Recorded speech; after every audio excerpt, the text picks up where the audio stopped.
Bonjour Franck Tétart. Bonjour. Et merci d'avoir accepté notre invitation cet après-midi. Vous êtes docteur en géopolitique et vous publiez 2 ouvrages très précieux pour comprendre la situation internationale du moment.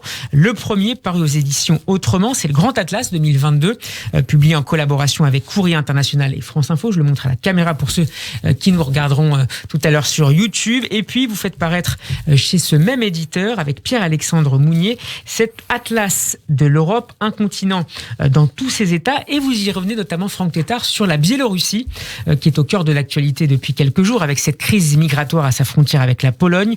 Vous écrivez que le pouvoir du président Loukachenko, fragilisé par un mouvement démocratique l'an dernier, ne dépend plus que de Moscou. Alors, Franck Tétart, est-ce que cette dernière crise à la frontière polono-biélorusse, dans ce sens-là c'est plus facile à dire, est-ce que c'est la parfaite illustration de cette dépendance de Loukachenko à Vladimir Poutine ? Oui, je crois que ce qu'on voit très bien, c'est ce pouvoir de nuisance de Loukachenko qui a été jusqu'à prendre en otage des migrants qui viennent de très loin pour certains, pour s'affronter à l'Union européenne suite aux différentes sanctions. Et on voit que la seule véritable façon d'atténuer et d'amenuiser ces revendications, ça a été la Russie qui, au fond, a joué le rôle d'intermédiaire, ou en tout cas pour essayer de faire en sorte que Loukachenko avance vers la raison et retire, en tout cas fasse partir et renvoie vers leur pays un certain nombre de migrants. Tout ça au détriment de l'État biélorusse sans doute, puisque on comprend aussi que pour la Russie c'est un moyen d'intégrer un peu plus et de rapprocher véritablement la Biélorussie de la Russie. Est-ce que cette crise peut rebondir ailleurs ? On a vu tout à l'heure le gouvernement ukrainien menacer de tirer sur des migrants qui pourraient venir traverser sa frontière ? En tout cas, c'est assez préoccupant et c'est pas la première fois qu'on voit les migrants qui deviennent des instruments de différents États et qui vont donc servir d'otages dans des crises avec l'Union européenne. Ça montre aussi une des faiblesses au fond de la politique migratoire européenne, qui manque de véritable cohésion et où les États ne sont pas du tout unis. Et on se souvient de la réaction de Madame Merkel qui avait pris l'initiative d'accueillir de manière massive des migrants venus du Moyen-Orient, notamment de Syrie suite au conflit.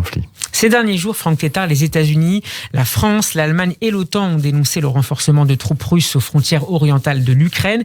Hier, Vladimir Poutine leur a répondu. Nos partenaires occidentaux aggravent la situation en livrant des armes modernes et létales à Kiev et en menant des exercices militaires provoquants en mer Noire et dans d'autres régions proches de nos frontières, a déclaré le président russe. Est-ce que l'Ukraine peut redevenir un foyer de tension entre l'Union européenne et Moscou ? En tout cas, finalement, les tensions sont toujours là. Et tant que la crise ne sera pas entièrement réglée, et notamment par la présence d'alliés ou en tout cas de soutien au pouvoir russe et le fait que la Russie soutient les séparatistes de l'Est de l'Ukraine, on reste sur quelque chose de très tendu. Après, il est très compliqué pour l'Union européenne de reculer et du jour au lendemain d'accepter cette annexion de la Crimée par la Fédération de Russie. Donc, à partir de là, on voit bien que cette zone intermédiaire que la Russie souhaiterait garder sous son influence, qu'il s'agisse de la Biélorussie ou de l'Ukraine, reste au fond cet espace de confins entre l'Union européenne et la Russie, et donc un enjeu de pouvoir pour la Russie et sur lesquels l'Union européenne tente de peser par ses valeurs, par la démocratie, mais ça reste très compliqué. Par ces tensions, Vladimir Poutine cherche à faire reconnaître son statut de puissance globale, c'est ce que vous expliquez dans l'un des 2 livres. Avec quelle efficacité ? Il suffit de voir ce qui s'est passé. La réaction face à la Crimée, finalement, on a acté l'annexion de la Crimée. Est-ce que les Européens ont envie de se battre pour sauver la Crimée ? La réponse est non. Donc ce test, si vous voulez, de Poutine montre bien que cette puissance russe peut s'exprimer évidemment de manière mesurée, mais montre bien que au fond, elle place ses pions et elle y parvient parfois sans véritable réaction de la communauté internationale. Qui peut arrêter, du coup, Vladimir Poutine ? qui peut arrêter Vladimir Poutine? C'est une excellente question. Je ne crois pas que Poutine est un va-t-en-guerre. Il cherche effectivement, et on l'a vu avec sa politique depuis 20 ans, plus d'une vingtaine d'années au pouvoir, c'est véritablement de conforter cette puissance russe et que la Russie puisse de nouveau jouer un rôle international. Finalement, l'espoir de la Russie, c'est d'être le troisième dans ce qui se joue aujourd'hui, c'est-à-dire ce duel chinois et américain. Donc, le troisième acteur doit être la Russie, et la Russie montre qu'elle est capable de jouer un rôle de puissance internationale, y compris un rôle de nuisance. Alors justement, la pandémie de Covid-19 a encore renforcé la rivalité entre les deux superpuissances que sont les États-Unis et la Chine, rivalité diplomatique, rivalité militaire, rivalité technologique, rivalité idéologique même, alors que cette année 2021 était marquée, Franck Tétart, par le retrait américain d'Afghanistan. Est-ce que vous diriez que les États-Unis de Joe Biden, après Trump d'ailleurs, se désengagent progressivement de leur rôle traditionnel de gendarme du monde ? Je crois que c'était quelque chose qu'on a vu déjà s'amorcer finalement à la fin d'Obama, et cette politique du smart power, c'est-à-dire un usage mesuré de la puissance militaire et un usage du coup de la diplomatie et d'autres outils comme la culture pour affirmer la puissance américaine. On voit déjà du coup ce retrait qui s'est concrétisé. Si vous regardez au Moyen-Orient depuis les dernières années, on a un véritable retrait parce que aujourd'hui les centres d'intérêt justement des États-Unis, c'est le pivot asiatique et c'est donc l'Asie en raison de cette poussée et cette affirmation de la puissance chinoise. Alors cette rivalité avec la Chine s'installe également, je le disais, sur le terrain technologique. Est-ce que de manière générale, les cyberattaques vont devenir de plus en plus fréquentes dans les décennies à venir? Est-ce que c'est finalement le cyber va devenir l'avenir de la guerre?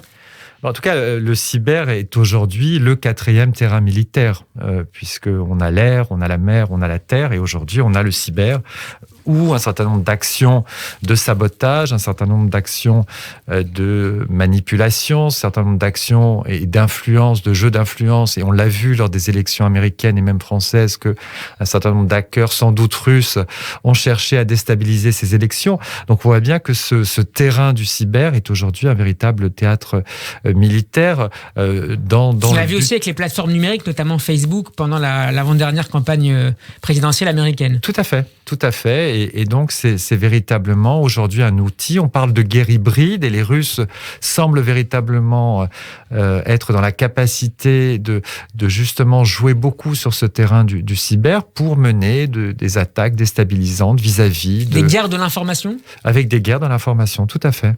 Alors, ce qui est très précieux dans ce grand atlas 2022, parmi tous ceux qui sont publiés ces dernières semaines, c'est sur la forme, comme chaque année, le croisement d'analyses thématiques, disons, classiques, très bien illustrées, évidemment, avec des reportages, des enquêtes sur le terrain, parues dans la presse internationale, puis traduits en France par Courrier International. En tant qu'expert et qu'enseignant en géopolitique, est-ce que vous diriez que l'intérêt pour cette discipline en France est de plus en plus important? Est-ce qu'on s'intéresse de plus en plus à l'actualité internationale, ou on est toujours un peu concentré sur les problématiques quotidiennes sur le front intérieur, j'allais dire?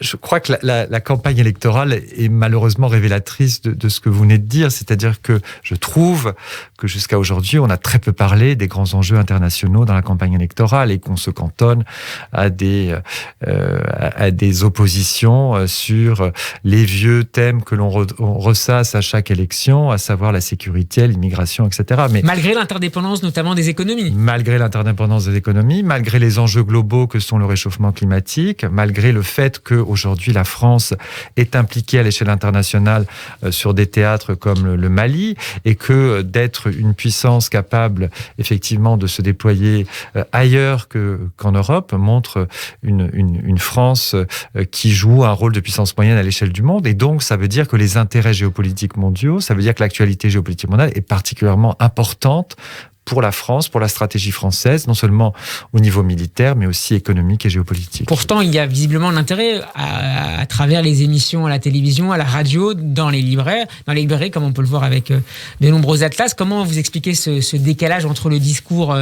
public, politique, notamment pour cette campagne, et l'intérêt des Français pour le monde ? Je crois que vous avez sans doute la réponse vous-même, c'est-à-dire qu'on est aujourd'hui dans une phase de l'information qui avant tout va valorise le buzz et donc la petite phrase sur la situation intérieure, celui qui mettra en avant tel ou tel aspect.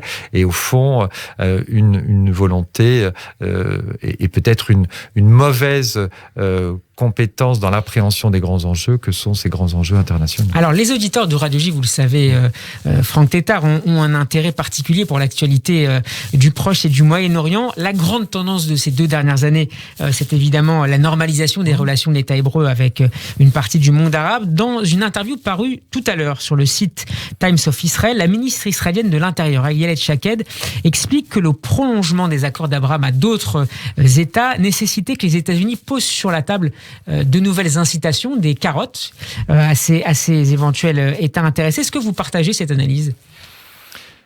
Est-ce qu'il va falloir que les États-Unis s'impliquent encore pour que d'autres États arabes normalisent leurs relations avec Israël ? Je crois que les États-Unis, par leur rôle assez ancien dans la région et le fait que les États-Unis sont le principal allié d'Israël, jouent un rôle rassurant pour Israël et sa diplomatie. Mais je crois qu'aujourd'hui, on voit quand même un certain nombre d'États, et je pense au Qatar, où on voit une sorte de rapprochement stratégique, d'abord avec les États-Unis, après les crises du passé. Notamment en Afghanistan. Notamment avec le rôle tout à fait qu'ils peuvent jouer en Afghanistan et en termes de médiation, est tout à fait intéressant et montre que peut-être que cet État aurait, comme il l'a eu d'ailleurs par le passé, une volonté de se rapprocher d'Israël.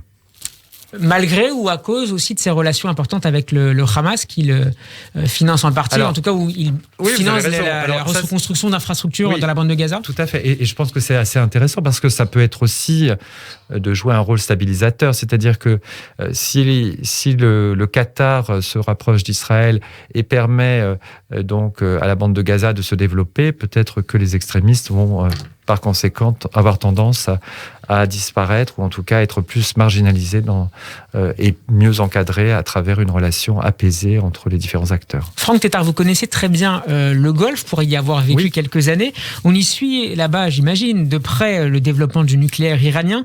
Et cette semaine, l'AIEA l'Agence internationale à l'énergie atomique, a rendu un nouveau rapport très alarmant sur les progrès de l'Iran en matière d'enrichissement d'uranium avec un taux qui atteint désormais 60%. Donc on n'est plus très loin du taux d'enrichissement considéré comme militaire à 93%. Les négociations doivent reprendre à la fin du mois de novembre entre la communauté internationale et l'Iran. Est-ce qu'elles peuvent aboutir ? C'est une véritable question.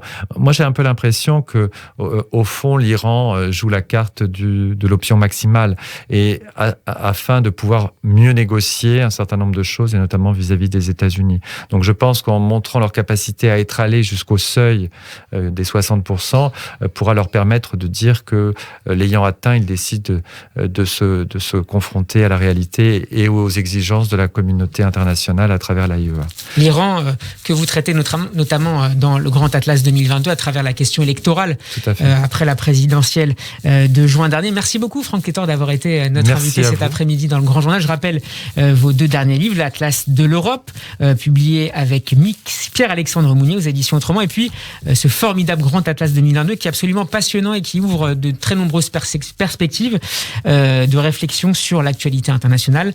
Votre interview est à retrouver sur la page YouTube de Radio J. À très bientôt sur cette antenne. Merci beaucoup. Radio